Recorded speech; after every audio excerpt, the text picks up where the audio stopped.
காட்டுலையும் மெட்டுலையும் நெத்தி வருவ நித்தஞ்சொட்டி எனக்காக தியாகம் செஞ்ச சாமி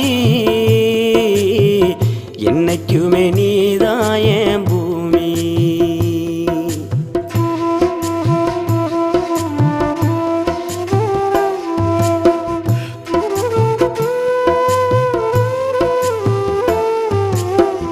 காலத்துக்கும் வறுமையில கலங்கி நீ நின்னழுதனா கரை சேர வேணும்னு கடவுளை நீ தொழுத.